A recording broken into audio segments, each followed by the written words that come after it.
It's one nation, this whole. This is for all.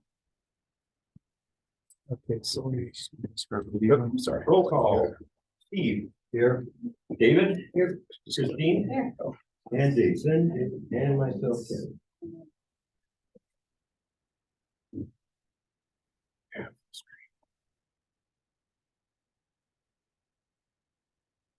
Do we have any additions or deletions to tonight's agenda? Yeah, it's recording. So Any conflicts of interest on any business that will be carried out in tonight's meeting, please make notification now.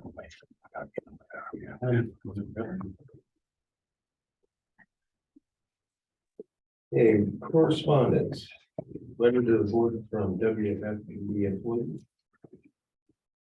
The on page 4 of the board packet. So the letter attached from the members of the fire district requesting the entire board for a general committee work session. See it signed by listing the members that have requested.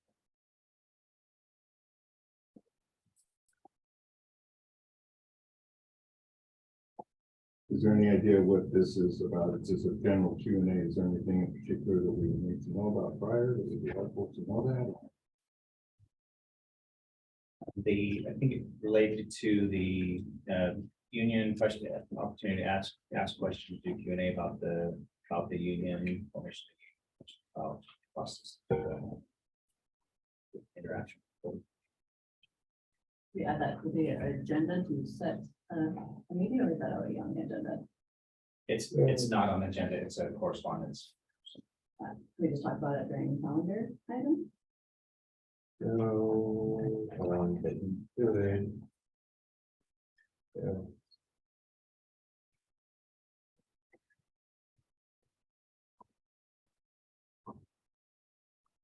Good add it. Other or calendar items. Yeah. Yeah.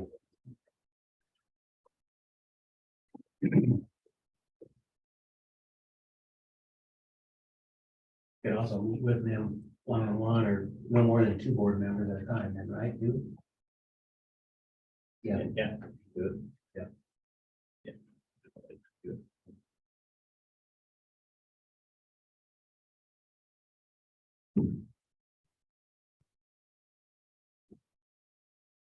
Good. Look, yeah. Discuss it under the other. Do that instead of. Okay. Yeah. Got it.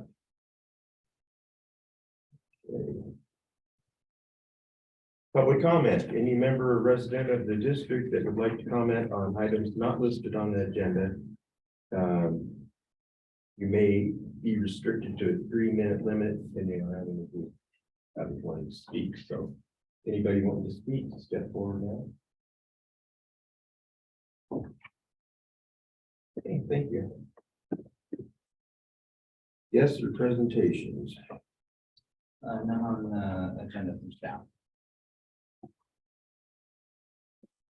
Regular board meeting minutes from October 12th, 2022.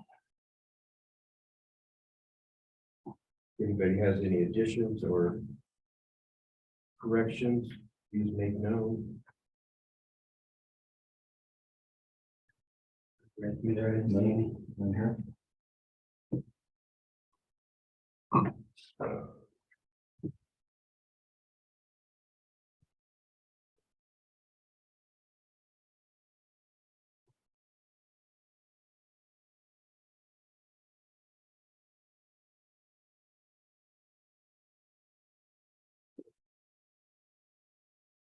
I have a motion to accept the regular board meeting minutes from October 12th, 2022 as presented? And so moved. Thank you. Sarno and Myers. All those in favor? Aye. Aye. Opposed? Motion carried. Fire chief report. All right, thank you, members of the board. just a few items to kind of touch up on some things that gone on from the last month. At the end of October 26th, we were able to participate in a job and recruitment fair at Ames Community College. Ranger Elder had coordinated with us as one of the instructors out there, and we had a couple other of our other staff, so Lieutenant Bernie from Sea Shift and our other one of our new firefighters from the SEALs program out there. So they had a job fair. Shane, couple hundred here. Yeah, we ended up having 150 of our Ames students, current and former students, come through the fair. We had 26 other agencies participate. I would estimate we probably talked to 50 or 60. Some of them obviously just beeline it straight for your PFAs, your Greeleys. But did have the opportunity to sit and talk with about 50 of them, and most of those are my students that I see every semester. So continued communication with them and trying to get them interested in Wellington Fire. Chief was able to talk to quite a few of them about some maybe potential opportunities for us to bring them in different capacities and what that could look like. So overall, I thought it was a really great opportunity for Wellington Fire to participate in that. Thank you, Shane. Yeah, to tie in a little bit more. So those aren't where they have both an EMS program and then their fire science program and their fire academy. So we saw students kind of from both ends of that. And to tie into what he talked about too, I had an opportunity to have a one-on-one discussion with their EMS program chair, and they have an internship program that they do with their EMTs. So EMTs that have successfully got their certifications through, and then they look at doing a 20-shift internship program that Ames keeps them on their insurance on their roster, and then they do a 20 shift right along with the agency. So we're going through and kind of getting the information they have on that. They maintain all the liability insurance and all that piece. So from an EMS perspective, so they're working through some of that in there. So we also had a couple of regional fire chief meetings and over the last month and a half, just kind of catching up on things that are going on. And I thought it's just prudent sort of in the budget season to talk about a few of the things that we have been touching on. So one of our other local fire agencies on the Front Range place, and I think we might talk about it, the first order for a fire engine that's over $1 million. And so the going price now for kind of your standard spec fire engine is over $1 million, and they're still at just about a 2-year lead time. So we're kind of seeing that competing, escalating of capital purchase. People that have things on their capital equipment program, they're looking to escalate some of those so that they can get purchases in early to work off of that. Both Windsor and Front Range recently opened some fire stations that were kind of in this 2-year from design to build process.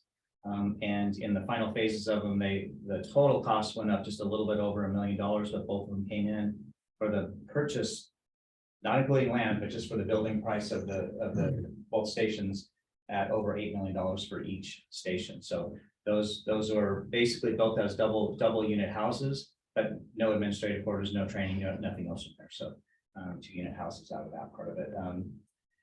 The other thing that we've been seeing is just some of those other hard capital expenses, SCBA's, radios, that kind of thing. The lead times are being out on those, and the costs are going up in a place where people have been struggling with keeping up from the capital investments into those to then tie into the purchases. So the last piece that we've had a lot of discussions about is just really having the evaluation of really looking at what our incident response models are, right? Is the $1 million fire engine the right piece of equipment to be responding to all types of calls, and especially lead times and other things, looking at those and looking at how you build stations in the future, what apparatus you're buying to do those things, what your call type is like, and some of those things. So just having those type of discussions about what people are looking at doing as they move forward on that.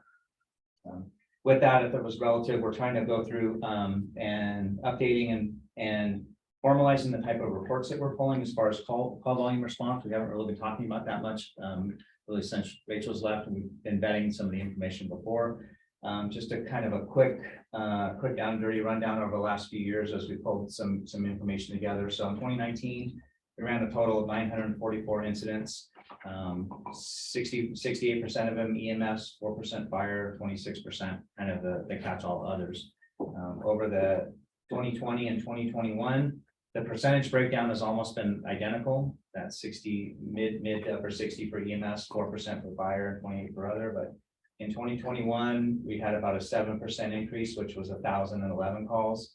And sorry, that was 2020. In 2021, it was 1,133, which was about a 12% increase over the year before. And this year, we're down about 4% over the year prior. We're at 941 calls for the year, and last year at this time we were 977. The only slight difference this time is we're at slightly lower on EMS calls and a little bit up on fire, just a couple percentage on either side. So not enough really data to break down, try to answer the why, higher or lower on EMS calls, which is that thing. So a couple things worth significant calls recently worth mentioning. So on 22nd of October, both of our crews were here doing their annual host test process, and we got an EMS call northbound County Road 15 for a person complaining of chest pain. They dispatched 16 went first, as 17 was clearing up from there and went, but ended up having a witnessed full arrest for the patient. A family bystander initiated CPR right away. Our crews got on scene, shocked a couple times. By the time that they got the helicopter landed, the person was talking and fighting against the dude. They got to the hospital and have been just had some ongoing medical issues. That part of it really more just not talking about specifically, but just the results of that part of it, but expect to make a full recovery from there. So we've had some discussion within the crew level and at the staff level of the ability to do, especially do the citizen recognition. So it was a family member piece that witnessed that, but really the good CPR that happened immediately right away, the recognition of calling 911, giving good directions on that part of it, allowed that family member. So we haven't done anything in a while on that, so we're kind of just normalizing what we do, and so we work on what that looks like. So doing more of a formal recognition for that. So, we also had the middle of the night back and over the weekend, Saturday I believe it was. I forgot to write the date down, but we did have a structure fire up north off of County Road 15 Starlight. It was an outside-in fire, so it was a barbecue, unattended barbecue that was left on the middle of the night that burned the outside, got up in the attic. Luckily, smoke detectors woke the people up. They got outside, but for it being an attic fire, our crews got on scene. B-ship crews were on scene, so 17 was there pretty quickly. Recognized it as an outside-in fire, did some work on that side of it. And really, when it gets up in the attic, a lot of times we end up burning the whole roof off the house trying to do that. But they did a really good job of making a great stop. We're able to contain it into the attic, and lost a little bit of the interior ceiling piece of it, but all things considered, it sorry about that, did a really good job of getting the stop down. So work with the folks that finished up with the fire report, do that, and then getting all that information after that. So finally, we're just doing an evaluation right now on our remaining candidates that we have on a firefighter eligibility list, and working through the process of looking at doing our next open recruitment to establish a new firefighter eligibility list. We have a candidate or two left on there that we may be able to make offers from, just evaluating where they are from there, if they're in a place to accept or move forward on that. But we're in a place where we need to establish eligibility list. So with that, I'll take other questions from the board. I was just wondering have you heard anything on the contract or MCR? What on the ambulance? I mean, So we have a contract in place. We're under the NL Sarah contract. And so that contract is existing, and it's in the same form that it's been before. So short of going for a new contract. Now, there was a 1-year extension on that same contract. I remember that. So that's it's in the 1-year extension right now, and that's again the whole North Larimer County under the same EMS contract. Okay. So that stands right now. There hasn't been any discussion yet about when the next level of negotiations potentially take place. Since it initially started, maybe you're aware that UC Health has also moved into a big portion of Well County. Right. So they're also providing a lot of services under a similar written contract and under the same type of service model into a lot of Well County. Not all of it. But We're right now on a 1-year extension then. we're in the 1-year extension, and I'll follow up on that to get more specific answer about where that is right now and how long, where that extension carried through. I think June. For some reason. I think it's June. That could, I know it renewed, or that the extension happened short of going out for another RFP, there was an extension. It seems like that was it. for you. Yeah. Check. Yeah, coming up real fast. Yeah, I'll look on that for you.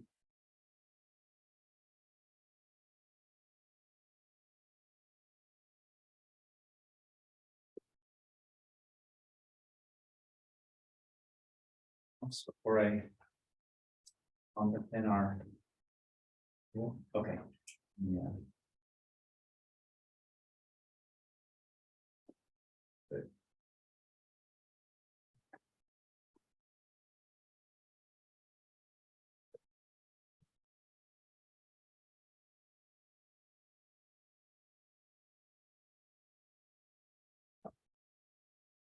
Gabe, hey Gabe, I'm not going to speakerphone. You guys ready?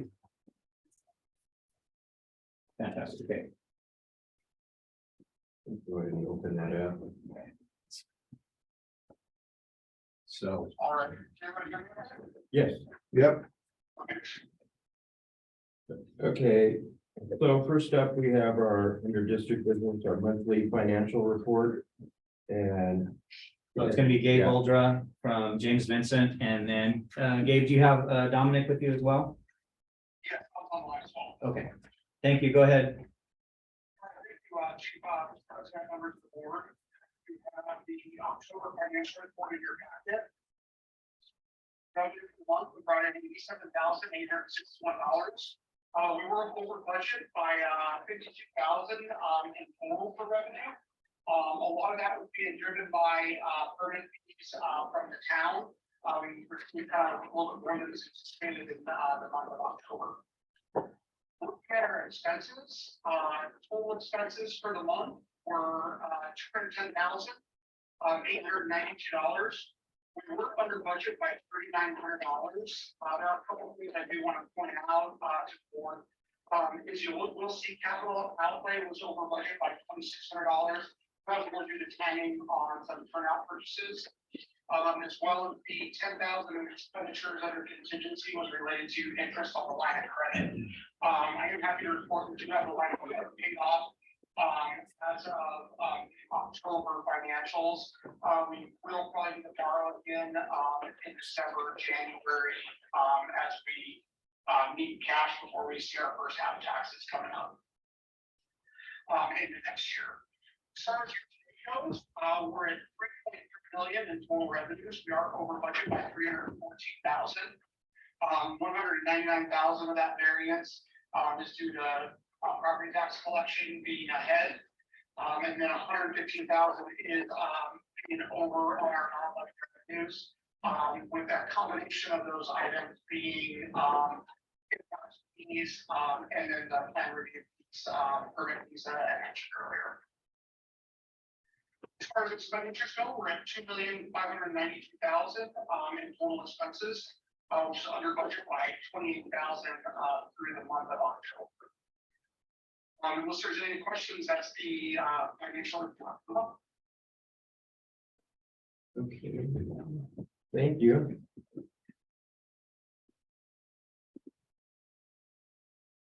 I appreciate that our cash flow report is the negative is going down. Well, that's good. Thank you. Yes. And our Definitely and trending the right direction. as he stated, we did pay the line of credit off basically right at the end of the month. So you'll see on that part of it, some of it didn't clear right part. So there's some unclear piece of that from a cash flow perspective. We've been watching it really tight as far as what our available cash is, our run rate over the last couple months. So we know in it's runs through October, but November and December, a couple of the payments that we typically see. So our workers' comp insurance is paid for 9 months. We've still got 2 more months of no more payments on those. We have 2 payrolls this month in December. Unfortunately, we finished off as that last one where there's 3 payrolls at the end of the month. But looking at our run rate on that part of it, we're super close to the point where as we sit right now, we're looking at as you talked about probably the need for that tax anticipation note in that January timeframe to just bridge us from January. March 10th is sort of that first, typically that first tax receivables piece that we see on that. So we're looking at, so really happy to report that, that we're looking at that piece of it. So with the line of credit paid off, and we'll bring this back to the board in the October and the December meeting, but we're looking at pulling together the information we need to do to make a recommendation to the board as far as a banking firm and options to do the tax anticipation note to start that piece so that it's ready for us ahead of time. I had a question about, Wex Bank, some kind of credit card where you purchase gas, but aren't we getting our own gas?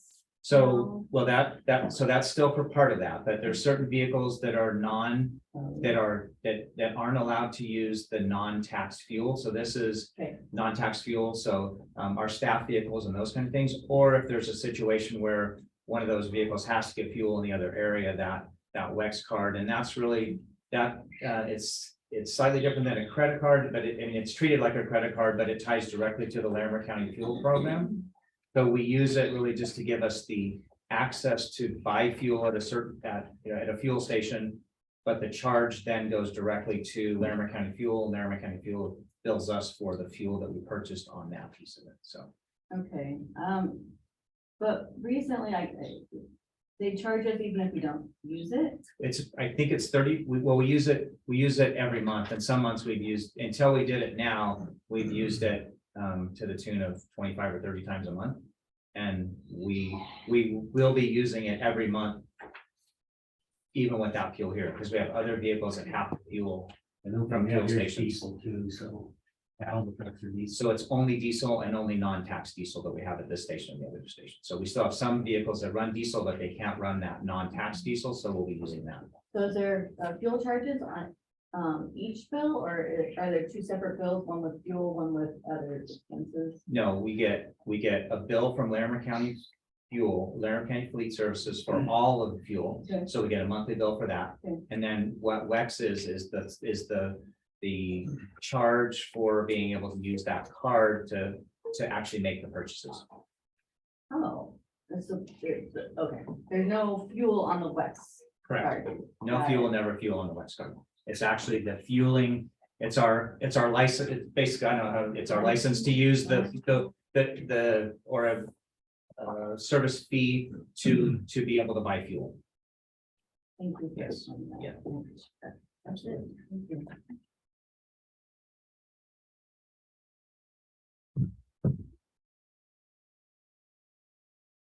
Oh, I make a motion to accept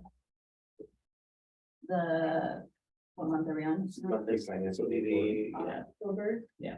Monthly financial reports. Second. It's Gator and Sarno, just for the record. All those in favor? Aye. Opposed? Motion carries. Okay, moving on, item number 2, discussion on the 2023 proposed operating budget. I'll kick it off real quick, Gabe, if you want. So directors, you'll see in the packet, starting with page 22 of the board packet, Wellington Fire District 2023 draft budget. After the work session last week, there's only a couple minor changes that were done with that. We did add in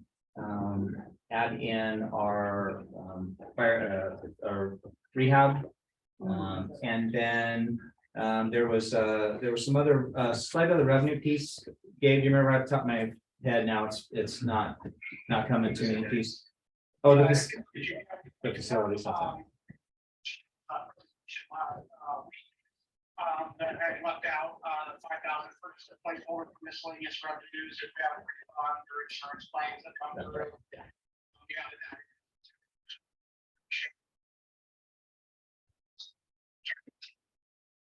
Thank you. And then following that, you'll see we have some breakdowns of the different items as we were talking about in the meeting, change the chart of accounts. So you'll see some of those items and what makes up some of those totals that we put together. And then finally, there's the conversion that we're working on from the old chart of accounts to the new chart of accounts. Those hit on page 32, 33, 34, 35. And the only other things I got another little update from our insurance broker. They finished the building valuations. We talked about that in the work session. That was kind of one of the last things we're waiting on. Well, we have a 3-year price guarantee on that. They do the building evaluations every couple of years or so. So we were due up for our building evaluation this year. Where he said roughly we're anticipating probably about a $2,200 to $2,300 increase. But we were pretty close to that when we did our meeting with him, that we estimated it might be around that range. So we think what we have in here is pretty close, but we should actually have our property and casualty quote and our workers' comp quote before we have to put the final numbers in for the budget for December for adoption. But both of those estimates that we did after we met with him a couple weeks ago, we think we're pretty tight on those. Those are really only 2 other things that we expect that we could see maybe a little bit of a change from a dollar amount.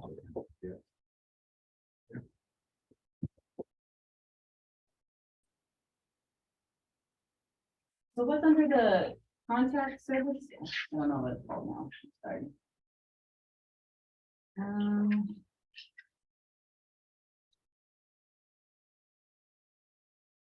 Go to conversion. Those would have been ones that we would have broke up.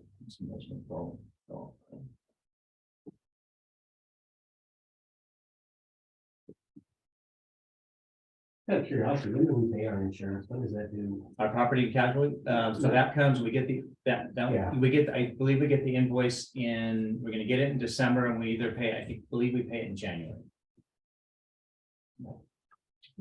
We should cover that. That's a one-time payment for that. It may be a little bit later, now I'm thinking about it, because our workers' comp insurance goes goes January, it's 9 months, January through September. We have October, November, December. So that one we for sure will get our invoice in December and that one, I think we pay it like the 10th of every month, somewhere around that way. So that'll be for sure in January. And I may have misspoken about the property and casualty, but we do get it as a one lump sum payment. That'll be, I feel like it's first quarter, second quarter. So we paid it pretty early last year. Delay, we would save us some borrowing money, that much more money, but. Yeah. Christine, I think Yeah. your managerial expenses, the 74 leases, contract service and lease is a 600.192. Yeah, I see that now leases, it's called leases. Yeah, it's under leases 704. And the legal went up. Are we expecting to cut more? legal Well, expenses? it went up. I think it went up. All of this is really based on historical. So what we're looking at from a historical perspective, we know that with the election last year, we ended up just incurring a bit of things that tied in that, not necessarily a ton of that, but there's also pieces that go along with that part of it. So historical, we're trying to tie into that as best as possible. So it's what you see in here, what we did for the 22-23 budget was off of what we spent in 23, and looking at what things we spent that money on in 21? sorry, 23, what we spent the money on in 22 for the first 10 months of that, but also looking backwards into 21 to try to decide, what was the anomaly, if you will, if there was any, or was there anything special that happened in that part of it? So Right, so in 21, we spent 17,000. I think that was because of the chief back then. And then in 22, we spent almost 6,000. So I'm just wondering if in 10 months we spent 6,000. I don't think we're gonna spend another 4,000 in the last couple months. Why is it so high at 10,000? One of the things we looked at, Director Beamer, was more of a historical perspective of bridging it out. Right now, if you look, we're projected, we ran, we just have projected about 7,000, $3,000 of some contingency, so to speak. There's a cushion in our legal expense. Really isn't a significant amount. Hopefully, we don't use all of that. Again, that's fair, doesn't mean it's going to be used, but we can feel that it's an appropriate budgeting amount for legal services. and coming in at the tail end of 21, I know it's not appropriate to talk open about everything, but I don't think your assessment of 2021 is exactly correct. What is a grant expense? What would be under that? It would be a grant. Most grants are a matching type of thing. So if you get the revenue, you have to spend it on something. You don't just get to keep it. So in the estimation of if we got a grant for something, we would have to then expend that money for something. So Some are like a 50-50 match or 90-10, 60-40, so you have to come up with So- that percentage. and to put it and to estimate what category it might fall into right now would be hard to say. Got it. Is it EMS? Is it training? Is it equipment? Are we going Fire- after grants right now? Are we Well, planning to? Well, when we were always looking for stuff, right? So if you look at historically back, we've had some years with COVID, excessive amount of grants. We've also had, we're gonna have an $18,000 grant that's gonna, or it's coming in that we've got it, but we haven't actually, we can't receive the money yet. So at some point, we're gonna receive that money. And then, at the tail end, following the Cameron Peak, we ended up with a $12,000 grant that came out of that was part of money that was spread around. So things will happen, but if we don't at least put something in there as revenue, and the idea is the expenditure should offset the revenue, so that if we don't get it, we're not also spending the money, but if we do get it, we've accounted for money that we've also accounted for the expense to happen. So we're not just building up the revenue side without an offsetting expense. Similar to what we do with wildlands, so that if we don't put it in and we have to, then we have to do them in the budget, so this helps. Okay. Yeah. Alright. So if we get that and we can use it for buying wildland equipment, but we've only got $1,000 in the budget for wildland equipment, then what we would do when we receive that money is we would talk about making an adjustment to tie that expense. So we would move it out of the general category, but move it into the line item piece of that to offset that part of it.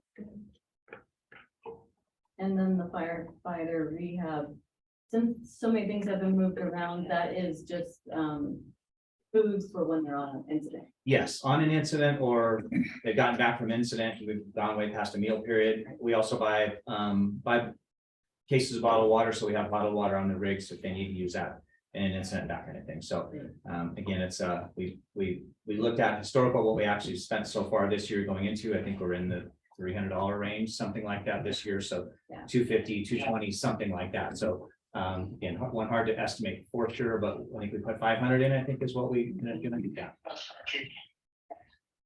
Employee support, is that some of the subscriptions that we have going on?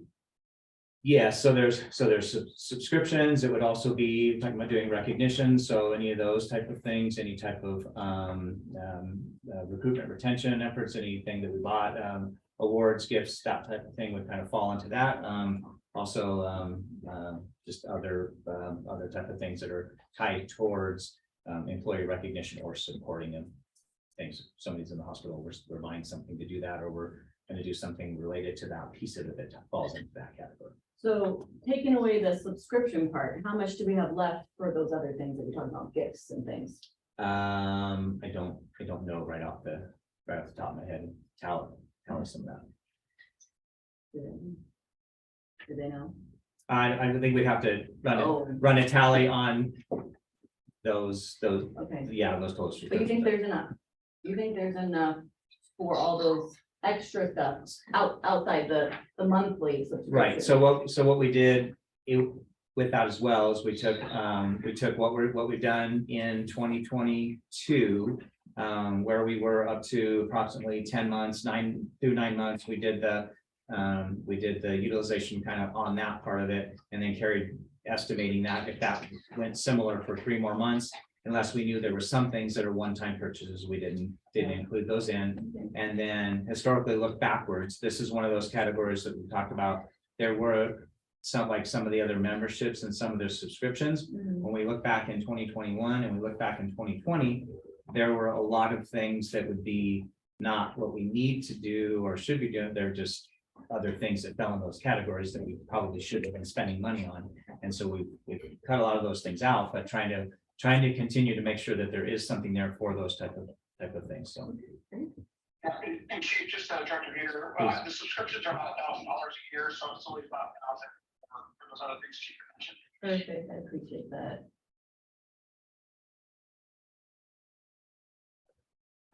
Station supply, that's a new category, so. So what that fell under, what happened was a lot of it would be lumped under the building repair, maintenance, inventory, that kind of thing. So it's really more of the things that we're using to run the stations. Toilet paper, paper towels, soap, light bulbs, batteries, coffee filters, just Thank you. that really isn't a part of maintaining a building, Right. or repair, that kind of thing. But we just didn't have a category that fell under before. They were all kind of lumped into that whole thing. Possible supply for the station. Okay. Correct. And it's worth noting, because I think we try to say it as often as possible, and that these are the great forum, and if anybody's watching, that the crews spend the bulk of their own money to buy all the groceries that they buy, that they eat every day. They buy all of that. They buy what we call house supplies or house funds. So they're spending their own money to buy the spices, salad dressings, things that you would find in all your condiments and those kind of things. See a television up in there, they bought it. If the smoker, the barbecue, they bought that, some of those type of things. We will buy dishes, plates, cups, silverware, those kind of things. But if you see them out in the grocery store shopping, they're spending their money to do that. And any of the other things, if they are going to do something as a crew event, holiday dinner, they're spending their money to do that. So that's not the district or taxpayers paying money to do that. So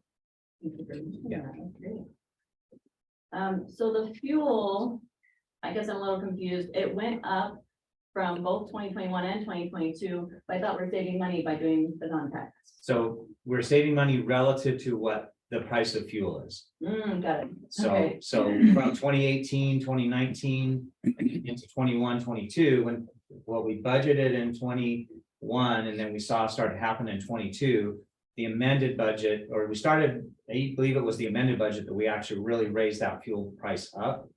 So for instance, right now, basically what we're saving is we weren't paying tax before. We used to have to go in and do a tax rebate and request the tax back on a quarterly basis to get those taxes back, track all the fuel, go in, do the paperwork to do that. So we wouldn't be paying taxes anyway, but we're also buying it not necessarily at the commercial or fleet rate. We were buying it at more like the retail rate and then have the tax take back. So in this, we're doing a couple of things. One, we're getting at a slightly lower rate because it's delivered for us here.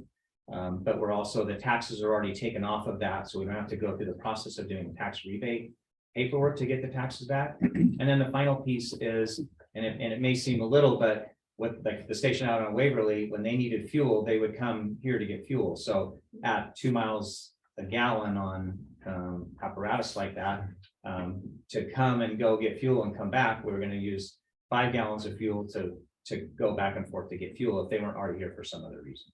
So hopefully we'll also offset the additional savings by using less fuel to just go get fuel. But again, we're still speculating what we think the price of fuel is going to do for next year. So, I mean, we may be saving 20 to 40 cents a gallon, depending on the price of fuel as it goes around from there. But, as we're looking at it, and we'll have a better view as it goes through across there. And so the amount of fuel we're buying through the Lamar County Fleet Program should be significantly less, but we still have a few staff vehicles we talked about and a few other things that don't qualify to use the non-taxed diesel fuel. And anything that doesn't run on diesel, we have to get from somewhere else. Okay. Oh, that makes sense. And then the transfer from the impact fund, 133,444 or 440. Where does that amount? That's going to offset if you look at the we have debt service on the debt service line item, so it's going to total out to the 90/20. Yeah, it's 90/20. It should be 90/20 for the station alerting, the 90/25 for the fire truck refurb, and then the 69/50 for Highway 1 land purchase impact fees. That should then total out to the 132,440. Land purchase, you said land purchase, impact fees, and fire truck refurb. Station alerting upgrade 90/20. 90/25 is fire truck refurb, and then 90/35 is Highway 1 land purchase impact fees. So there's 24,987, 37,953, and a 69,500. Those again, so- The, They're. yeah, sorry, yeah, so it's that. So station alerting. 24,987, 37,953, and then the 69,500. Oh, the 500 ones. 69,500, yeah. And those are, Great. there's money in the impact fee account that we will transfer out to make those payment obligations. Yeah. And right now we don't have that in, I saw. Well, we do. So right now our impact fees are shown in two accounts. So there's $200,000 at the FNDO. And then we should have, I think we're around 37,000 or so at the Points West. We will be, I was looking at, oh, yeah, and we'll be making another draw of 10,040. I forget the number off the top of my head, but basically the balance that's due this month on our Highway 1 purchase will come out of that account. So okay, someone sign the cashier check tomorrow. We're gonna get that, and then that's a one time a year. We make that payment in November, by November 15th each year. So November 15th, 2023, we'll make a 69,500 payment out of that. And then those other two payments happen around April of each year, a one time for the lease purchase payments in around April 11th. I think it seems like it's fallen the last couple of times. I remember that because it's my son's birthday. So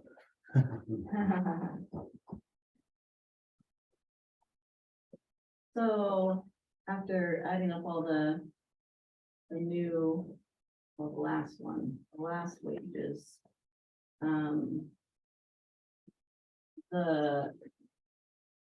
The union is only asking for 23,000 more than what is budgeted. So to keep 7 employees and keep from having a higher turnover, I think 23,000 based on a $3.5 million budget. I think that's worth it. It's worth telling the firefighters that we appreciate what they've done for the community. What do you guys think? I guess if it's budgeted, if we haven't already budgeted, yeah. Oh, I'm saying, can we increase the budget by 23,000 in the wages category to help our firefighters? Where are you gonna? we don't have that right now. If we look at the only thing that we're funding contingency, the total of 58,723, but that's 45,000 of that is wildland money that we're not guaranteed to get. So right now our contingent, the only surplus we have of the way that of the balanced budget is about 8,000, call it just under $9,000. Okay. We also have 69,000 that we are transferring to our impact fee fund that we can subtract from. Yes. No, I'm not following that question. That we can. Did that service is 69,000? Yep, that's the We're one, trying to pay our stuff off. but we're paying ourselves. No, So well, we're not transferring. At this point, we haven't transferred any of that money back. And so it's the same as what we did before. So we used restricted fees that were illegal to do and made illegal purchases off that. So I don't think we're sitting in a board meeting saying we want to use and do that That's right. again. So we owe that money back, and we used that money to pay to make those two payments against the debt service piece. And so we either put the money back into it when we actually have the money and then take it right back out when we make those payments. okay. But that part has to balance out, and that's the challenge that we're still trying to unwind from the That's fine. was inappropriate That's fine. use of those. We either spend less in another category or take it out of the LOC. I mean, there's ways to make it happen. We could just spend less in other categories to make up 20,000. I just don't think 20,000 is a lot. Well, when we're this tight, it's a lot. Yeah. I mean, Well, we pay $20,000. We can do things like that. We keep going down the path of borrowing more and more every time. Right. We're never gonna catch up. We all know how to play bills. It's not that hard. I Stick agree. with the budget. If we're on the right track, we will get ahead. If we do not, we're gonna keep borrowing more and more every year. We're getting away from what we did. And I wasn't even there. Right. No, I'm not saying we should spend more money. I'm saying we should lower in other places to make up for the things that we want to increase on this line. item. So it still evens out, we're not spending any more.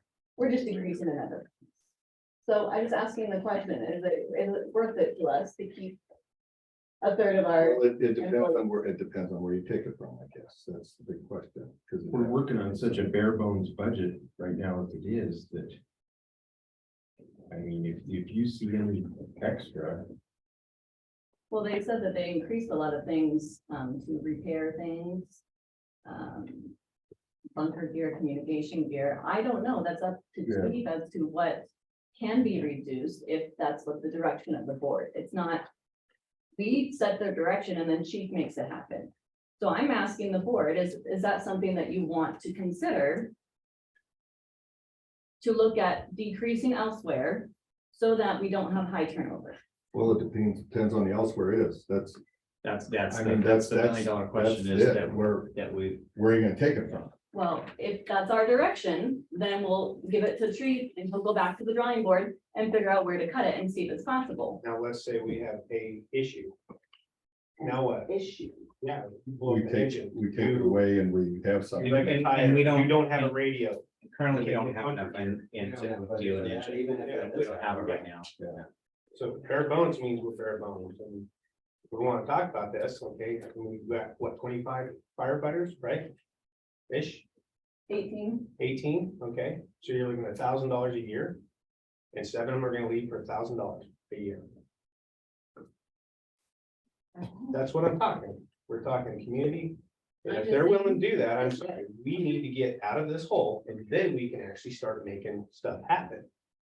But unless everybody can start finding out what we're gonna cut holes on. Once you start cutting bunker gear, now your PPE's out. You get a firefighter that burns up, you're gonna pay way more than $25,000. And you cut equipment that, Blows up on the way there, and now you're out of money. Would the board mind if I spoke for a second? As the union president? Well, and that's the thing, is see, we're in this funky area, we're supposed to talk about only, confer and whatever, right? And here I am being asked these questions. Well, and that's fair because the board member's asking you, if I'm just asking you if it's okay if I speak. yeah, I don't know if you could, the board hasn't recognized a union. Period. Okay, so you're saying no. Well, I'm not saying anything. I'm just saying, I want to speak clearly, so if you're saying, Yeah. no, then say no.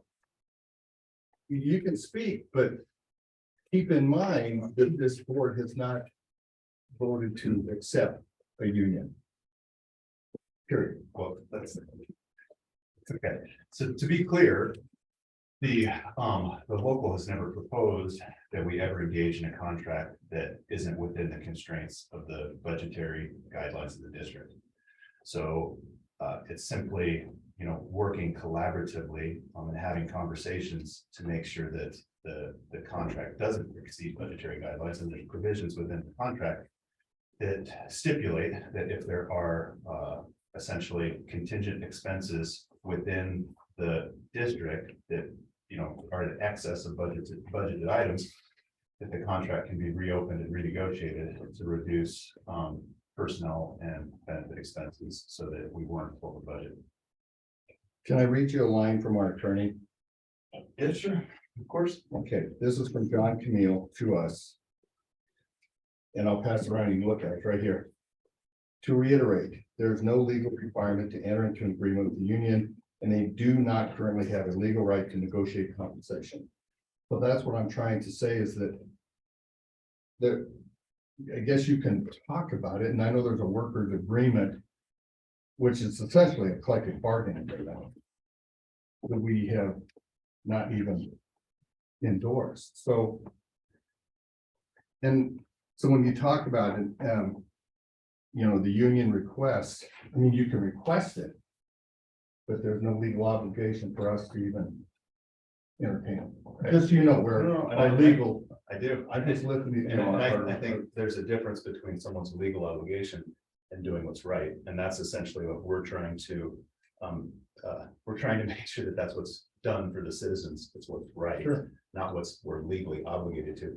If our legal obligation was the standard, which it's never our standard, it's like the legal minimum of what we have to do, then we're all operating in a severely compromised position. And I'm gonna, these gentlemen, those gentlemen, and that's not what the public expects, is for us to do what's the legal minimum.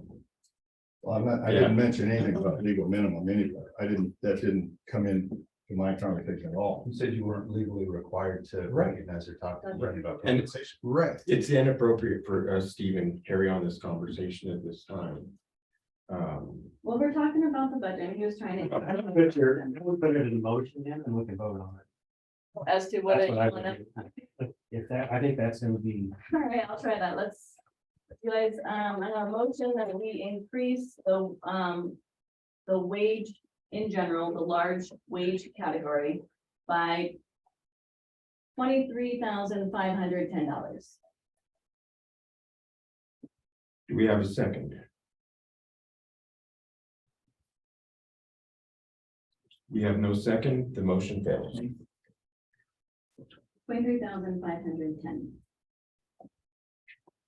I would like to get rid of the SDA annual membership as well as our conference next year to help save money.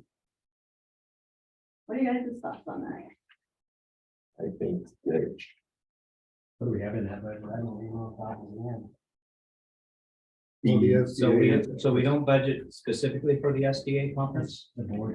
It shows That's it board as board expenses. expenses, yeah. And I think the FC membership is vital because they are the only lobbying group that special districts have, are able to lobby legislature on anything that has to do with special districts. So They lobby for us. they certainly do.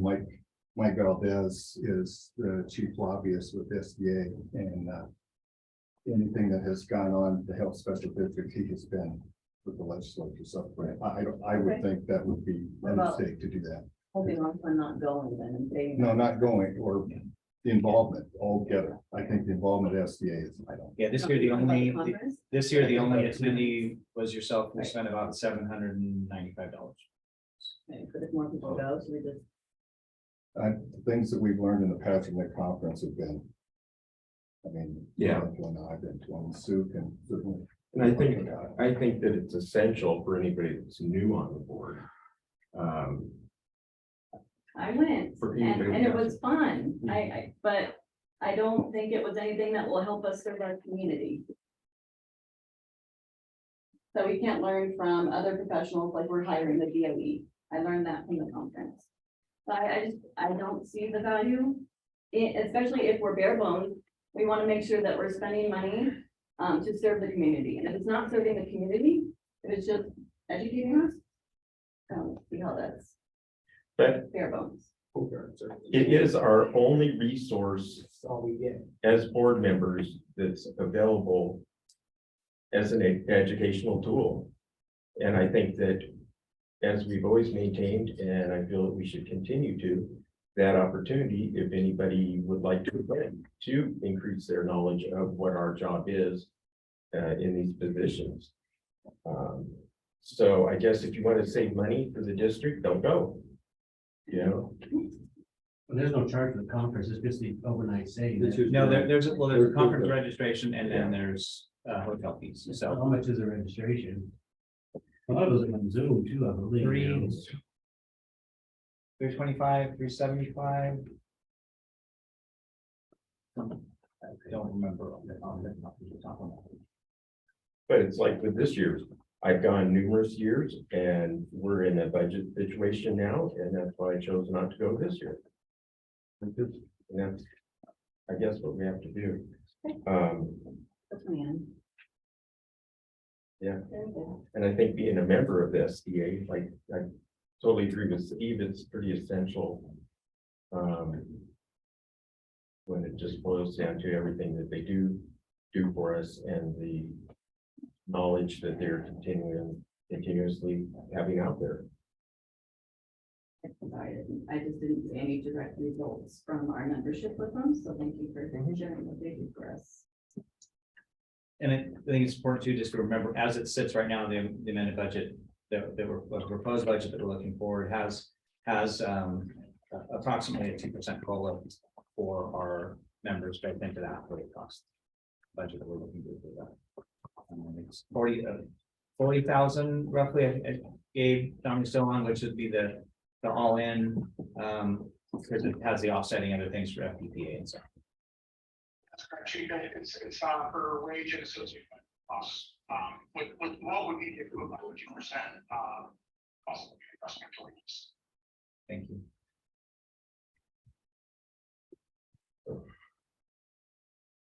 Any other questions pertaining to the proposed operating budget? I think we covered just about everything. The state of the working session, the public notice is out for the hearing on the 14th. So any other request change, anything else that comes through as far as any other amendment pieces to that,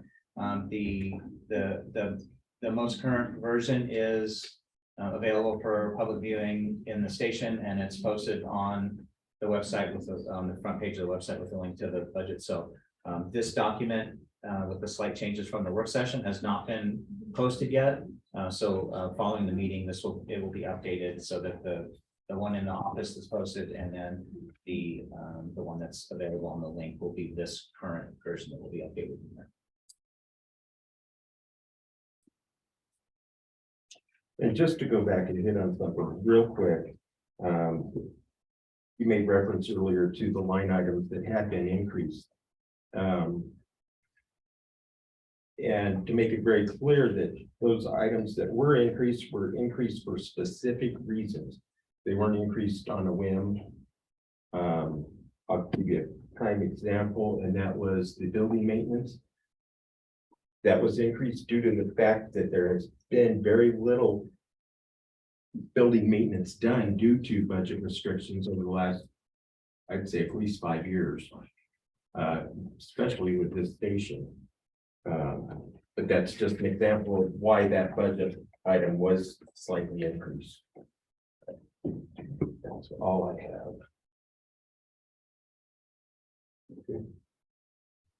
Anything else for James Vincent before I drop them off the call? Thank you, guys. Thanks, guys. Thank you guys. See ya. You do. Okay. So number 3, discussion and possible action, election firm proposals. So you'll find in your packet, I included the first proposal, the one from CRS that we had to at least just share for the work session. There was a second proposal that you'll see that's included in there that I received from yes, Special District Solution is the second proposal that's in there. And I didn't include for the packet because just based off of the work session, I thought there might be some other discussion on that. And staff hasn't made a recommendation for approval. It doesn't mean the board can't make an approval at this point if they wanted to. But we did have did make a request to the shared at the work session, the legal firm that made the presentation at the Special District Association. That was a law firm out of Denver.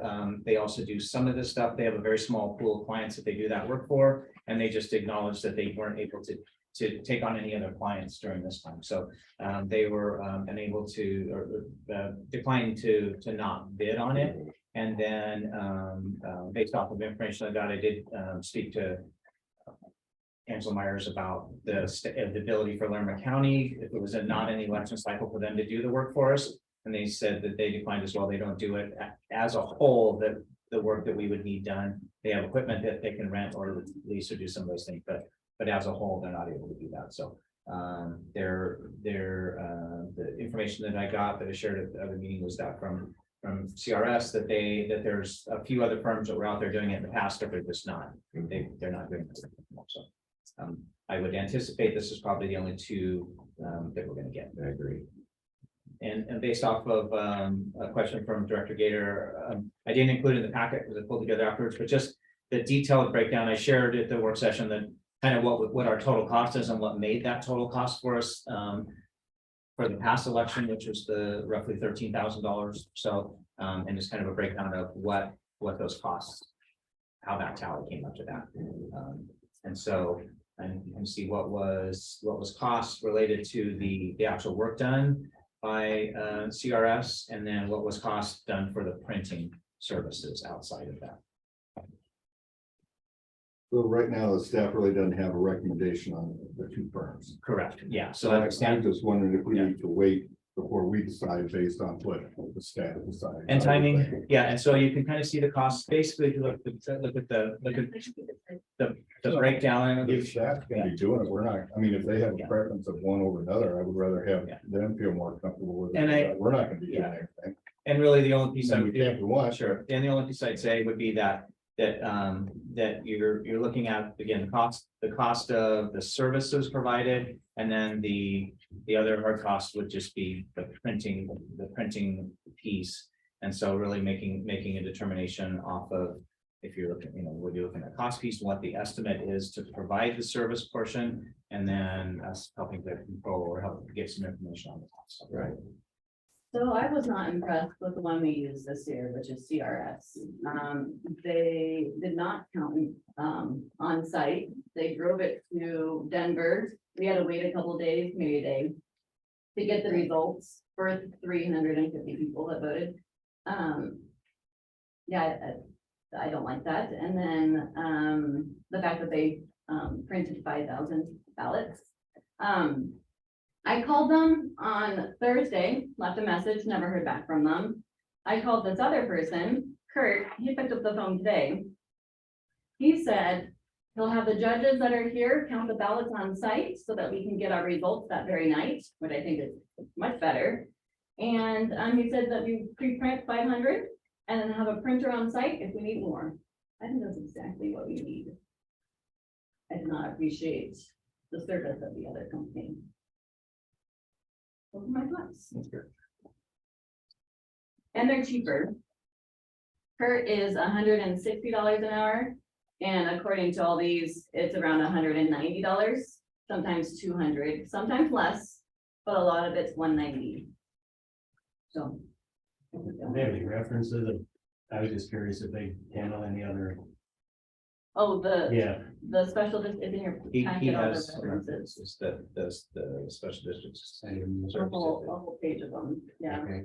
Well, that's good to know too then. He's a former firefighter, a military guy, his bio's on there. He's a county commissioner, was a county commissioner. He's been in government and special districts for quite a while. Mhm. Yeah. Well, staff can take that into consideration in their recommendation. What's the time on that? When do you want that decision then, or? Well, I'd say that the decision shouldn't be made any later than the next meeting. I agree. Yeah, we need to secure a spot and get the work started. So if you could have a recommendation ready for us on the 14th and have it on the agenda, we'll make a final decision.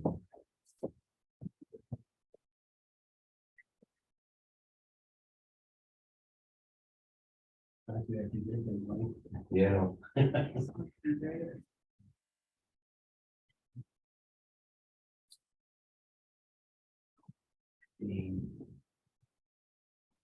I think that's how we ended up with, what is it, CRS in the first place, is because we waited until they were going on available, we had to do it.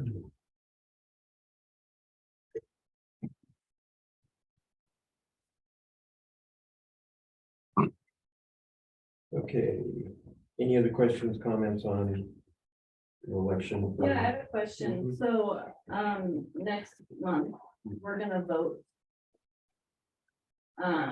But no one has an opinion right now as to which one they prefer. We're just gonna vote on what staff wants. Is that understanding? No, take into consideration of staff's recommendation. Yeah, I wouldn't write it as what I want. I mean, the idea would be putting forward and based off of some of the feedback that you gave. If the board is amicable to it, I would ask those same questions at the other front. Okay, Counting on site, printing 500, like that kind of thing. I'll present it so that the board can weigh the options and then the board will pick which one. So you just need to provide us with more information. We can always override them if we decided to. So. Yeah.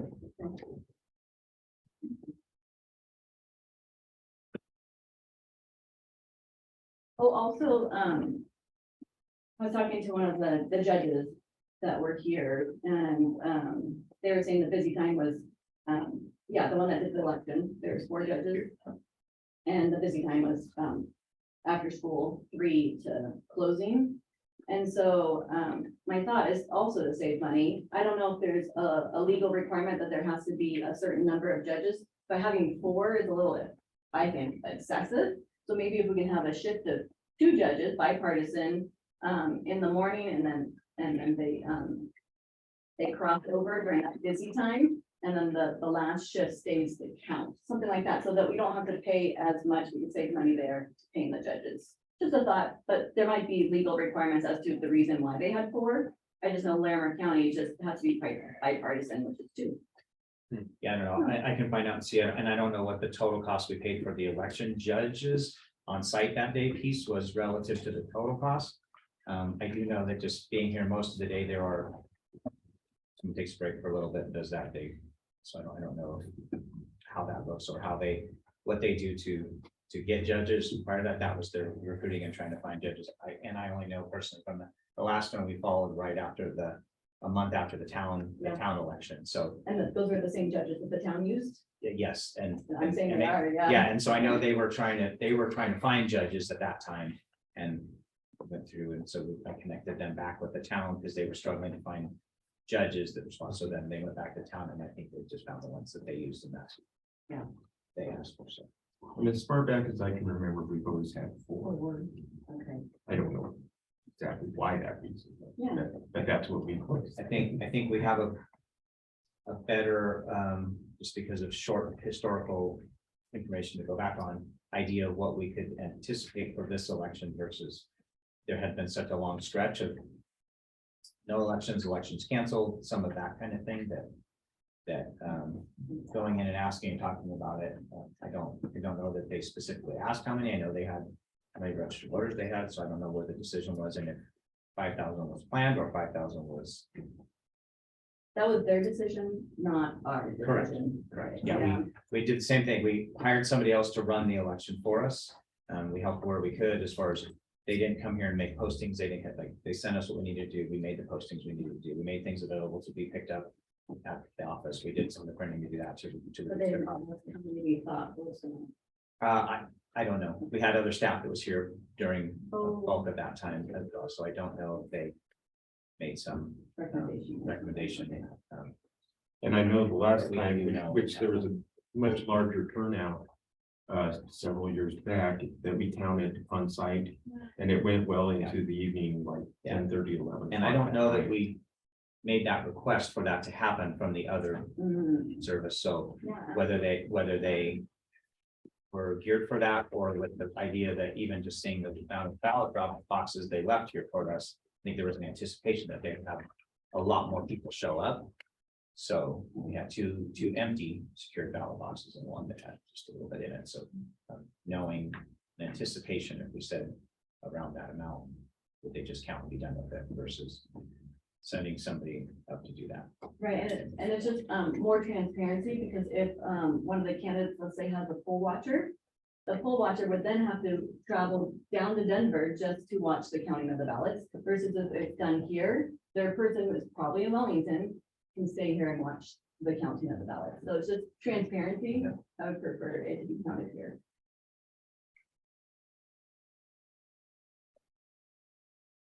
Okay. Item 4, discussion and possible action. Draft resolution adopting meet and confer process. This was one of the items we discussed at the work session.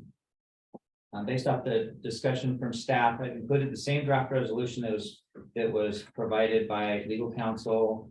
It's been shared in a couple other meetings, that was prepared for another fire district in the same situation as they went through the process of adopting the meet and confer process with their local, with just a couple of changes that was made by our legal just to identify specifically our local in that. And based off the discussion last meeting, that's included in here for discussion and any potential recommended changes that will be adopted out of this that could be sent back for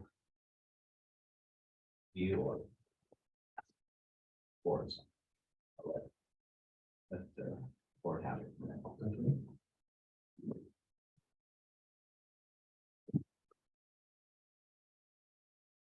Yeah.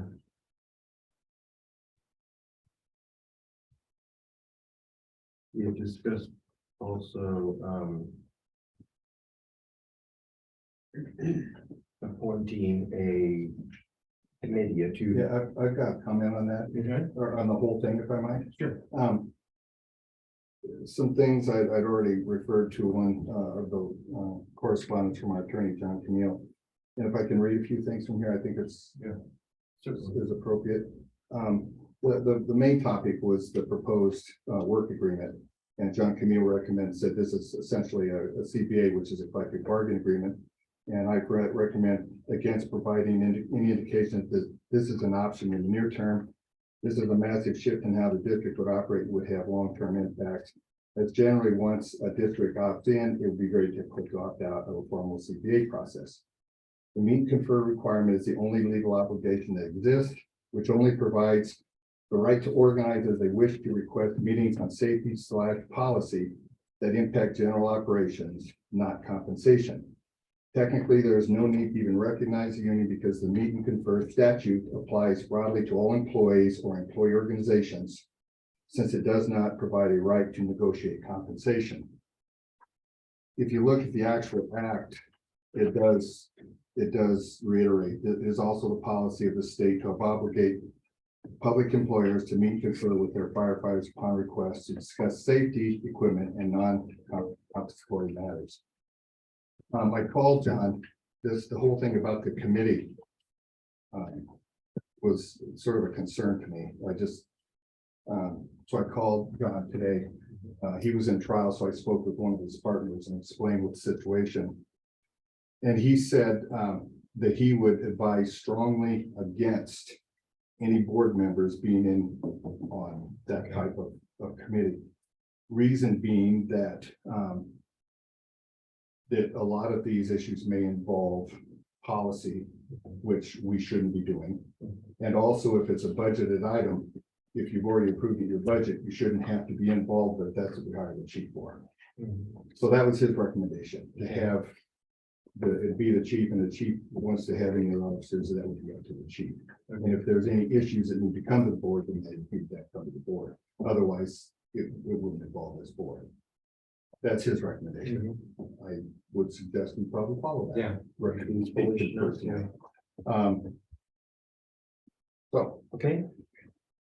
Great. I think that, Thank you for I think to not follow our legal counsel's advice would probably be a big mistake.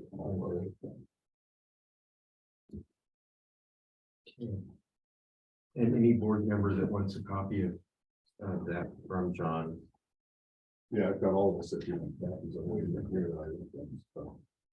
You forwarded it to me? You should have gotten it, but. I'll Oh, send that it was to that the one before? Mhm. Oh, okay, thank you. you. I'll give you another copy. No. So then, taking that into consideration, the resolution would be corrected. As stated here. That the chief would be our American manager.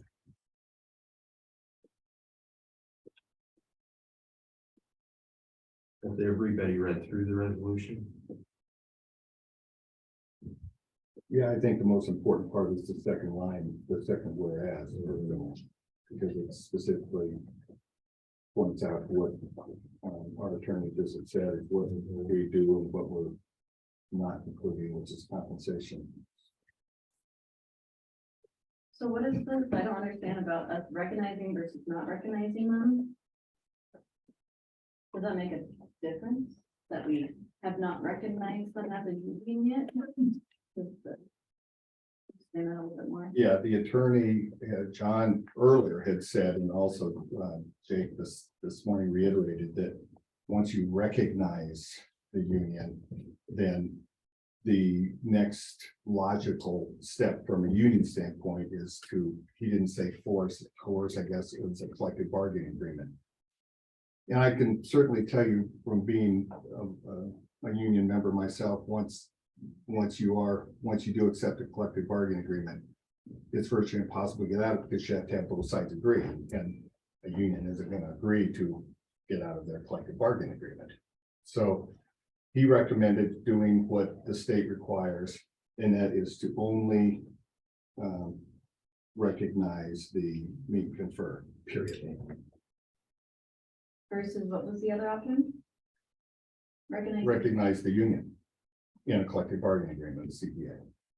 Oh, there's a difference between a collective bargaining and meet and confer. Yes, Oh, absolutely. okay. Yeah, meet conferred, all that does is we're meeting the minimum requirements, state statutes of this Colorado Firefighter Safety Act.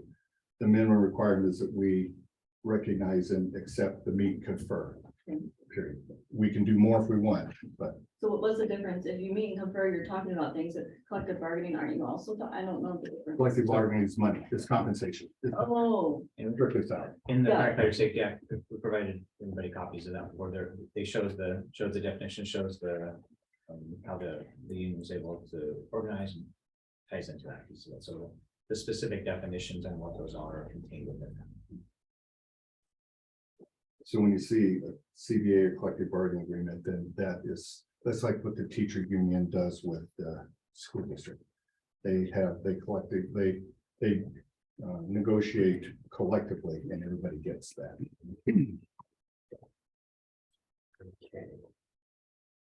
but all we have in front of us is meet and confer.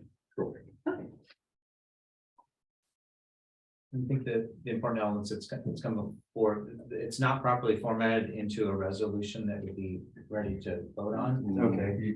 So there are some elements that that the board needs to look at there that fall under the numbered items. And if there's any either issues that we have to that, or there's any form change to that part of it, then that would be what would need to be recommended, edited, changed to that piece. To then be properly formatted into a resolution that with a number that could be.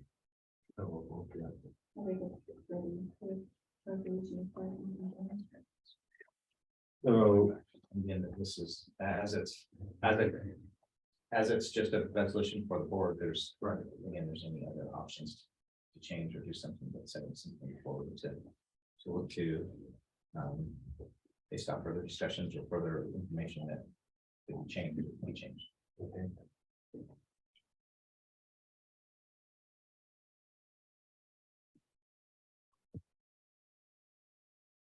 has it gone before the legal? This was provided from, with the only caveat is that some of the stuff was changed to add in then this local versus what was the other formatted for from the other agencies local.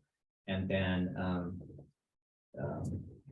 some of the language that talks about fire chief or other chief officers, it's kind of catch-all language, whether we leave it and I think there's not anything else in there right now, or whether that looks to just be stricken, or if there's a change in our staffing model that we do have other chief officers named, that those could be part of that. The other, without getting ahead of ourselves, that in some unions, chief officers are part of the union but not part of management, and in some cases they're part of management but not part of the union. So this may apply, or if it didn't, then it may force it to be changed if other chief officers are part of the local but not part of the management side. And they make it not valid depending on. As of right now, this language is fine for the other chief level office. Yeah, and the last piece, so if there's any other changes, what I would do would make those changes and give it back to council just for one last review to make sure it's not, we didn't change something that made it. Make sure it's back. Okay. So if anybody has any changes, shall we set a deadline of next month's meeting? Well, it would be, Can we, we would be looking to bring it for next month's meeting. yeah, we vote on it to today, vote, but it's yeah, been yeah. so many times, Yeah, so getting changes, like right now, yeah, yeah. I got this meeting, say, or if not tonight, very quickly. Yeah, you just need to get me what I need in the next couple days to, By Monday or something. Yeah. Be the kind of, and then it'll be formatted properly. and then we can. But shouldn't you talk about changes that you want in a public meeting, not individually? I'm a little confused. Well, it still will be put before the public. Anytime you pass a resolution, it goes Right, before the public for public comment. but if an individual is asking for changes, shouldn't we just do that? Well, I so that we don't- agree of that change? It depends on what kind of changes you're talking about. If you're talking just the, semantics of. I don't know, even where to pull an example out of. Yeah, I think, by the end of the week is fine. And if he doesn't hear anything, then we'll go with this. And generally what would happen in that situation is then the chief, say you came up with a major change. Then the chief would then send it out to everybody to get input from everybody on that individual change. You're not actually doing business, Okay, okay?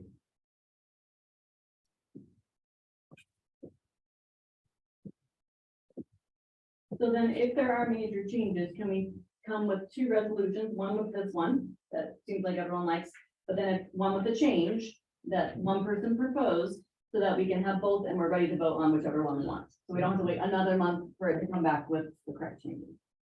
Would that be good?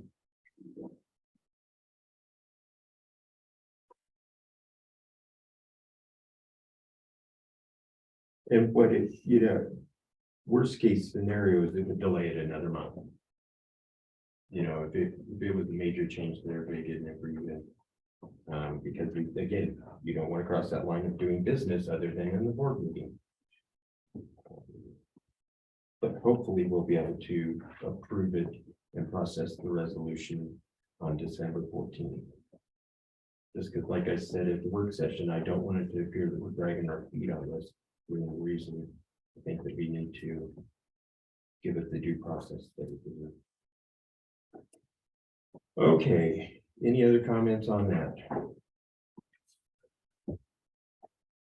And if you don't give any changes by Monday, we'll speak of that with getting this back to Larry whenever.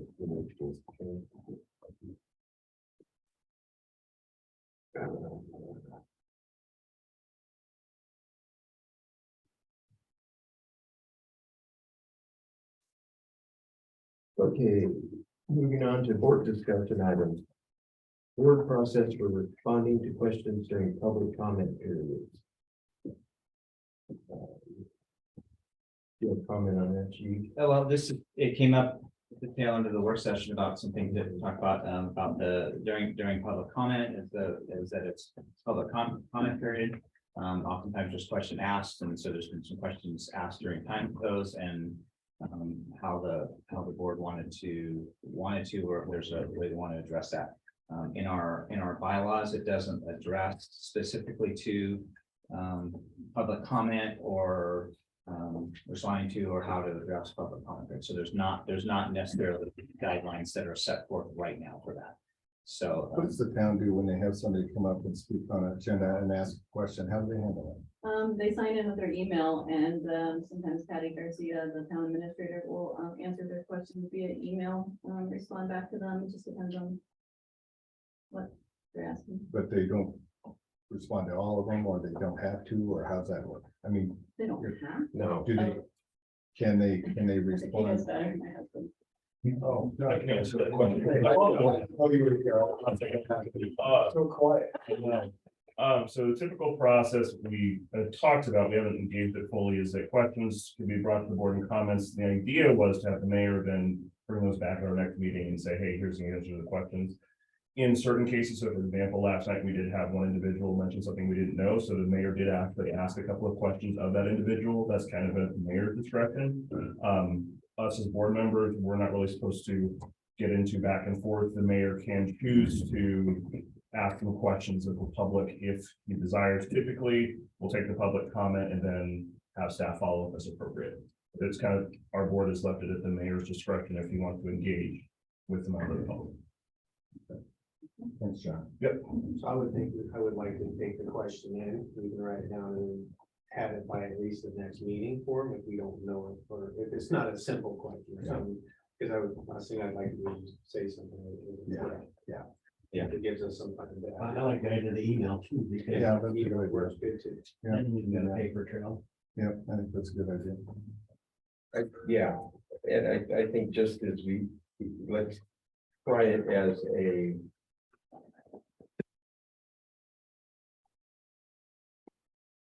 Without changing policy or setting Yeah. policy. Yeah. I think by setting policy, you're waiving your right, or we would be waiving our right to not respond. Right, right. But I just think if we can try to take it as a practice. Yeah. We have.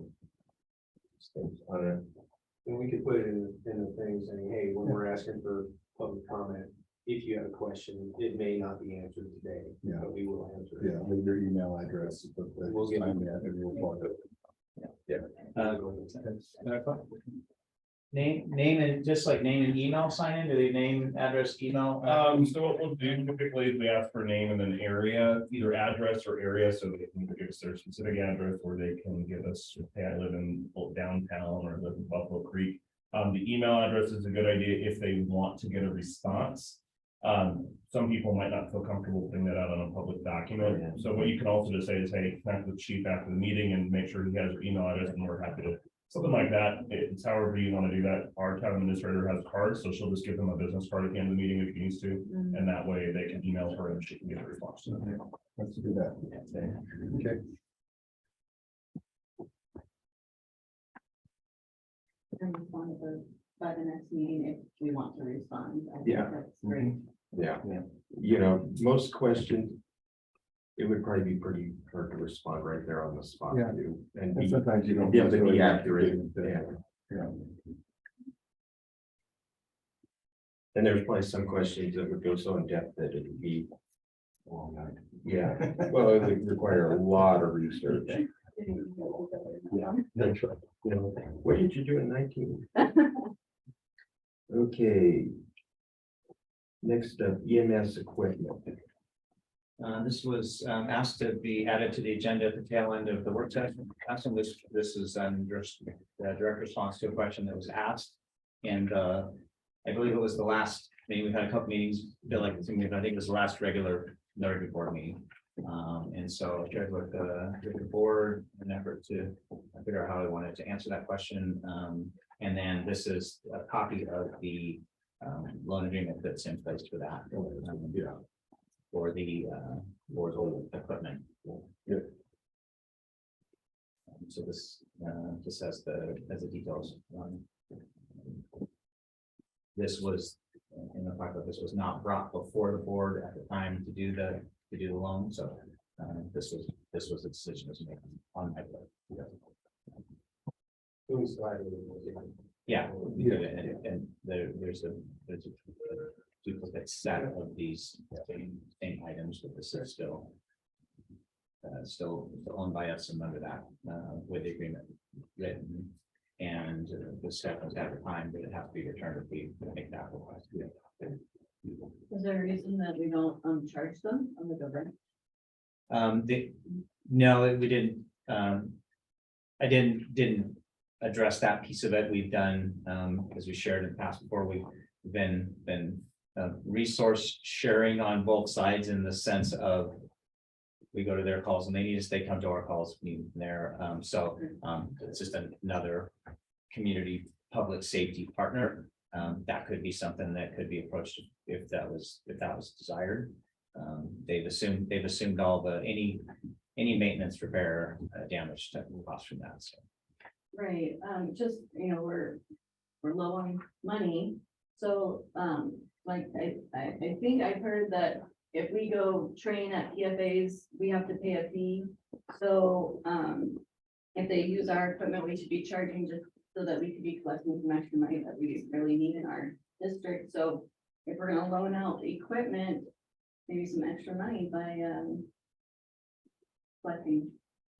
For, yes, we go on calls, but I don't think it's equal when they charge us to use their site and then we don't charge them. We loan them things. I don't know. if we Yeah. have anything for free from them. Well, and we are not an ALS. We are, you know, that's good. How can you? You have an Competence- ALS? The competence like of this board is amazing to me. How can you not know that we're an ALS, not an ALS, that we are an ALS agency? You have absolutely all the equipment you need out here. I'm Would I curious. like to have more- would I like to have more ALS equipment? Of course, we would like to have more ALS equipment. So no, we don't have every single ALS tool that is in existence, but do we have ALS drugs? Do we have ALS airway kits? Do we have ALS EKG monitors? Do we do all this? Yes. Are you out of them? Do you need these?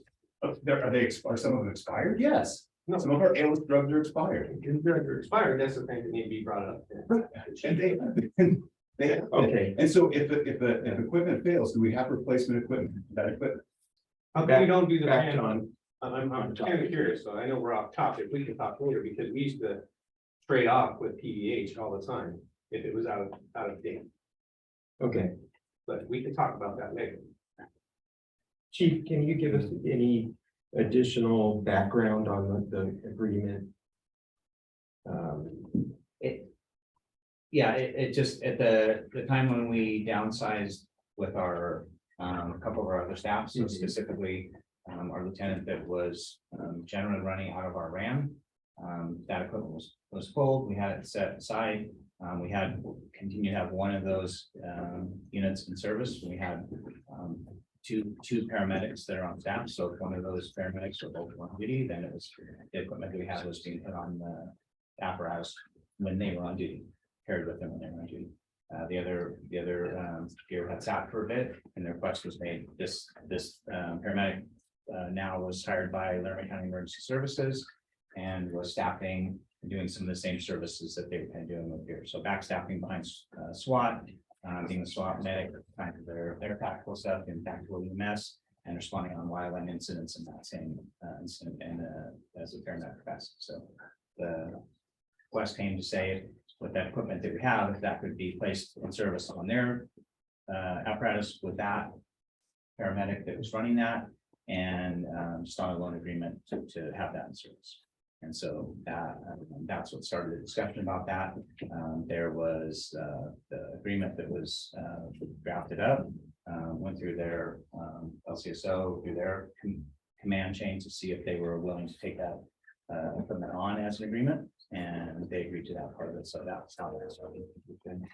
Knowing that it would have to be pulled back at any point in time. Right, and that's with some of the bigger things. I think some of the things you might be talking about, some of the smaller things, I think it would be a nightmare, because then you have, who's gonna do the billing? You're gonna have to have somebody do invoicing and billing, and I just, and I, when we would get back, I don't think we'd pay for what we would have to pay somebody to do all the invoicing. And again, like Just anything, based this on was- over the years when we were on, that's what we did, we swapped out, and it wasn't. a And the big set of thing. pads was expired, and you're gonna have to pay for that, or they can just get it back to us too. yeah, and That's, you can just, you know, you by want it, all means, we could call this back and just have it back and So keep it. we only have one set, and it's at one of the stations, but we don't have a set at the other station. So if they go on a call and they need it, we don't have any. That- Correct, if there's a paramedic that's on duty at another company, they wouldn't have that equipment to put on the rig. If there's, and right now we have two, they're one on two different shifts, but there are times where they could both be working together. So that is correct. No, yeah, but that equipment on the sheriff's office is in the area. I mean, it could be used in Wellington just as much as Yeah. it's serving. the Yeah, and community. it could be that, same thing, so it may not. Just like it may not always have been available, at times we may not have had a paramedic on duty on either crew each day, so we weren't using it. That the same, I'll give you the counter argument of that, that person may not be available to respond Sure. if we were looking for Right. that. So, so this could be recalled. We could keep one set at each station for the events if there is a paramedic that's on duty at both stations. And we could hold on to it that way and put it back to, we had that before. We do have, we do have 2 paramedics currently that are on our staff. One on one shift, one on the other, and the third shift doesn't have a paramedic on duty. And so it is the one set that we do have available would be available when they're on duty. But if there is an instance where one was working an extra shift or working for somebody else but at a different station, then we wouldn't have that on. We wouldn't have it available to put on the apparatus to use it. The equipment it's not used by the EMTs, with the exception of the cardiac monitor would have an opportunity to be used. We do have the AEDs on those, but it can be used in an AED mode and switch to AED mode or powered up so that it defaults to AED mode when it ramps up. We currently have AEDs on the other apparatus. It would allow us to put an extra piece of equipment onto another apparatus. We're stopping one at a time. You said it could be used by EMTs, but how many EMTs? Everybody else is Everyone. Oh, So like the innovation is not. innovation, yeah. right, but the. So it's only AED those 2. The The AED 12 control only, only yeah.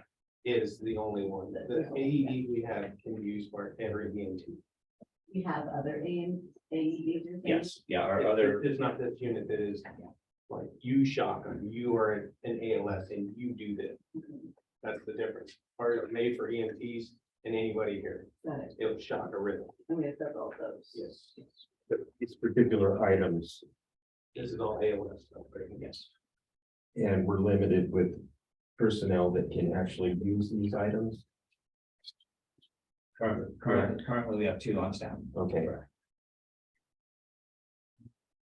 So if they are both working and they go on separate calls, They're- only one person will be able to use. If they're on the same, on the same rig, then both paramedics who work on the same call. If they're on separate rigs, working on the same day, then only one of those rigs would have that equipment on it. The other, there's not equipment they'll put on the rig that day when the second paramedic is working. That's absolutely correct. And then if it breaks down, how fast can we get it back? We would contact them right away and know for sure there's timing on the agreement, but if we had one that was completely broken, it would be. Or fail, expect, or- yes, that they would. Where's our backup and how fast can we get that? That is the backup. Right, so how fast Yes. can we get that? How long will the community be without this equipment?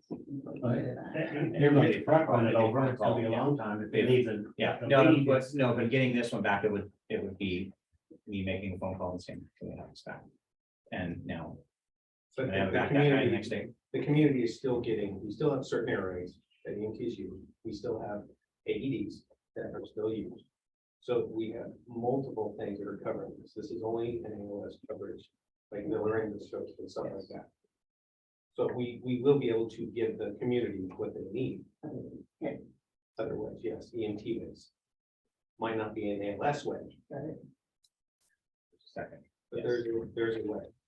And there's ambulance. There's an ambulance coming, I hope.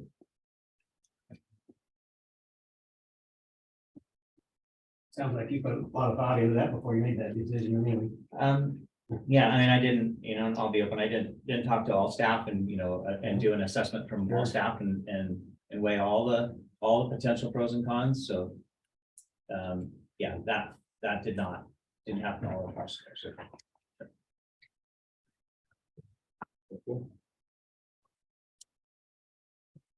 well,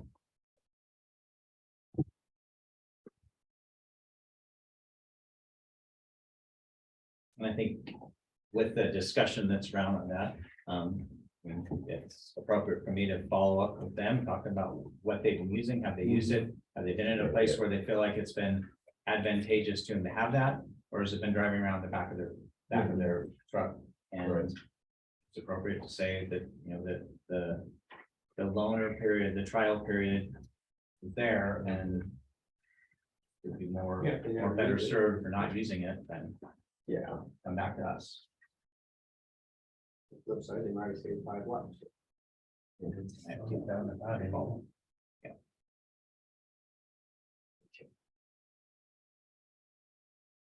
Anybody have any other questions or comments or? Anything? Well, besides, if you follow through with the Yeah. checking in with that, I don't see the need for. Yeah, I'll report back. I'll do that. I'll get the information. I will advise the board, and then if there's any other immediate action that needs to take place, I'll let them know. Okay. I'll give you guys a heads up on that, and then happily report in the open meeting in October on what's happened between now and then. December. Your process in December, not. Yeah, 23, 21, 27, December. Why don't we do this? December 14th. Perfect. I don't see any further action needing to happen tonight. And then let's table it until you have further information on it.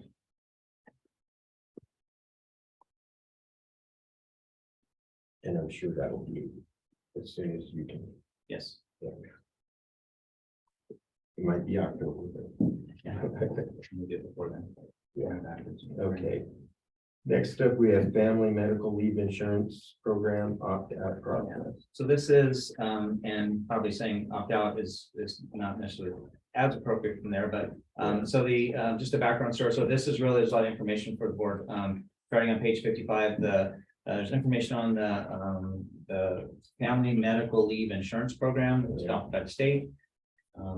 There's information that's provided, kind of following on the coattails of, as I alluded to at the tail end of this, many of the other special district public safety agencies within the Front Range.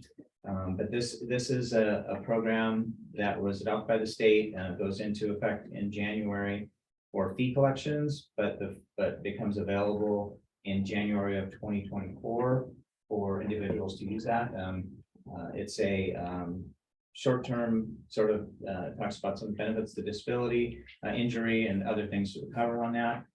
As a special district, as a public safety agency, there's an opportunity for us to opt out of that program. And the agencies that have been making that decision are those that have other things in place. So for instance, and one of the biggest things that most of the other agencies have looked at is because we're in the FPPA system, there's a FPPA accidental disability, death and disability insurance that we're required to pay for that. It's based on a percentage of premium. So in 2022 it was 3.2% of salary. This year it goes up to 3.4% of salary. This program is 0.9% of salary. 0.45 is an employer match and 0.45 is an employee match piece. So once you're in the program, you have to stay in the program for 3 years. It's as they described it, it's a social insurance type of program. So everybody, it's geared around everybody paying premium so that there's an opportunity if some need to use that part of it. There are caps and limits in that, and it talks about those. The other piece that we're looking at is some of the other programs that we have in place. So we are also funding another insurance, disability insurance through the standard, and then some of the other things that we look at. So what it's geared at is recognizing employers that don't have any other type of insurance, and this was an opportunity to do that. So what the board can consider and what to look at going forward. And some of the agencies have done it in different ways. There's basically 3 options ahead of the board. So either go into the program and stay in the program. You have to maintain 3 years of staying in the program once you've started it. And then the employer contributes 0.45%, the employees, every employee. Once you opt in, every employee's in, they contribute 0.45. The other option is to opt out of the employer portion. So meaning we would opt out of the employer portion. We're not going to contribute the 0.45, but we would make available for then all the employees would be in the program, and we would collect that 0.45 for them and contribute that to the state. And then the last option would be to opt out completely. So then we're not opting in all of our employees, but then the employees have an opportunity to opt in individually and report.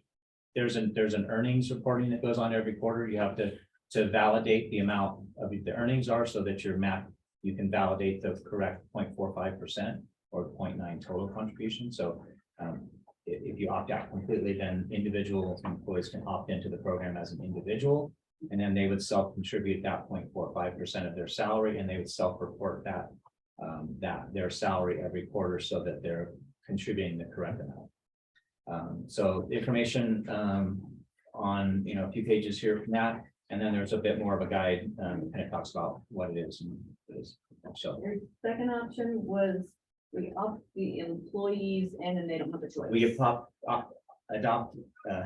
opt the employer piece out. Oh. Yes, and then the employees would be in, and we would collect off of their pay, and then we would make the contributions and then be responsible to do the quarterly reporting of salary reporting along with the contributions. So, My question is, do they have a choice in that second option, the employee? yeah, and the way I understand it, then they don't, because we're opting everybody in. Okay. And so that's a question that I can look to get. Our legal counsel is putting together more of the information as far as there's required postings and other things that go along with that. So we're preparing everything up that way. And the resolutions that others have done would be a resolution that you would select A or B or C. If you were looking at opt-in, opt-out with the employer side, or opt-out.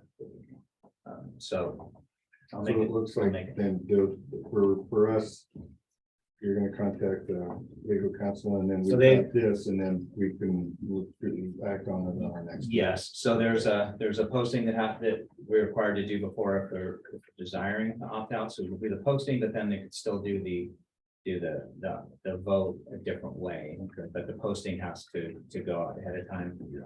And then there's information, depending on what happens, then there's information that goes to the employees following that based off of how you elected. And then there's a follow-up that has to happen finally after that within 30 days.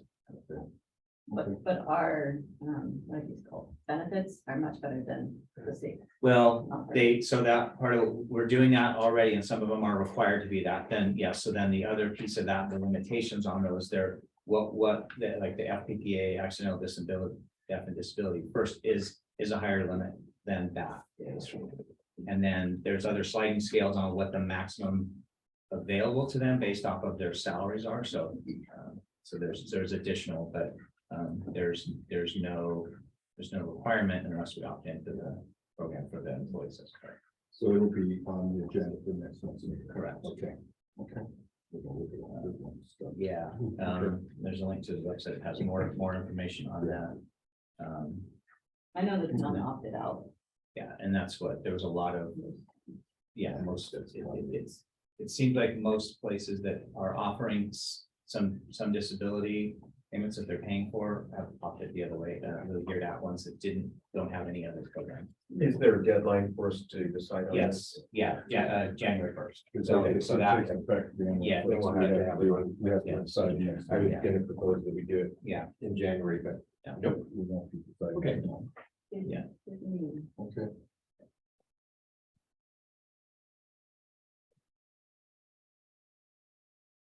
any other questions or comments on that? Okay.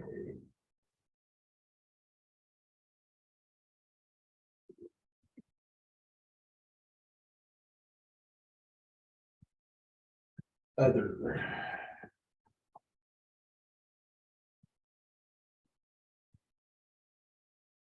What was the very end of the letter?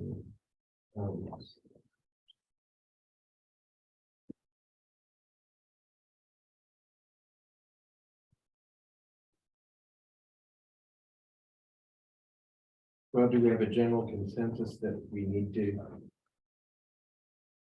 How's everybody feel about the work session? I guess that's what I'm asking. What you got until the 28th? 20, this is what, the 30th? Week of the 20th.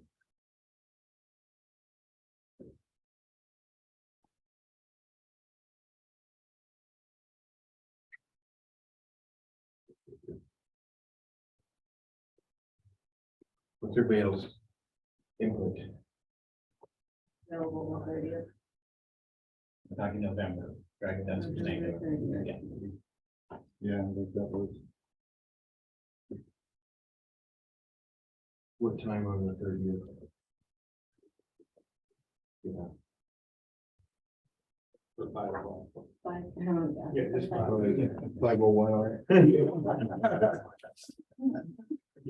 For a vacation every time. 5 o'clock on the table, okay.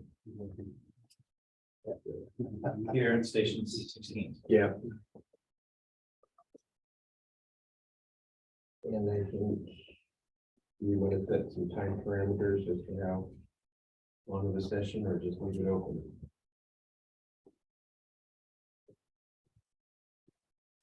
And so for agenda, the board is, okay, I'll work with the union president to put some items for, I gotta put a, just a reason, yeah. post agenda, and we could, we'll work through that. Q&A or discussion items related to whatever, and we'll add that in, and then I'll get it out to, president, vice president, but I want to make sure we're good with what it looks like, and then I can post it. Okay. You know, as long as it's posted, we can make changes to it, as long as it's capable, if there's something we do. Okay. Yeah. November 30th, 5 PM, station 16. Yeah. Probably. Yeah. Motion on it because it wasn't. Yeah. We don't, and I don't, we don't need to make a motion to set a work session, yeah. Yeah.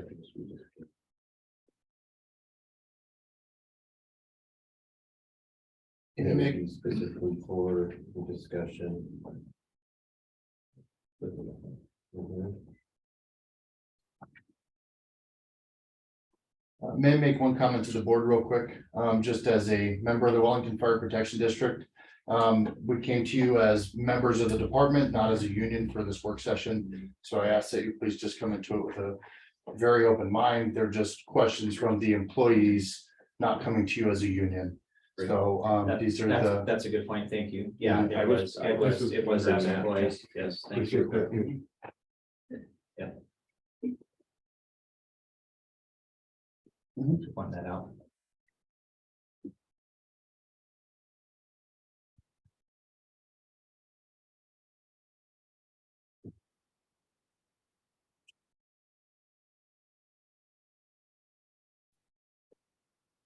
And then otherwise, the next regular board meeting is December 14th. So we'll do that. So we'll get started on this is budget hearing for that, and then budget appropriation of funds, and then the levy.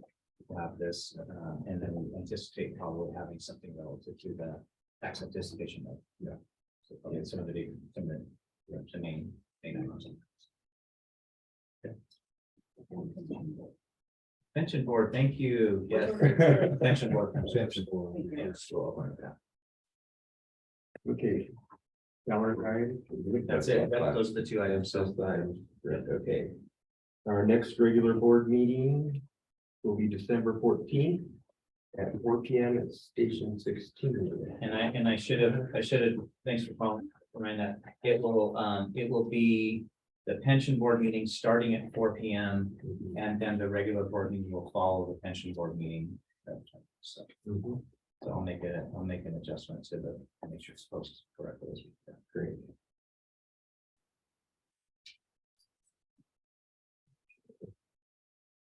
Anybody have any other input? Questions? Great. Then I motion we adjourn at 5:54. All those in favor? Aye. Edit and Katie. Yeah.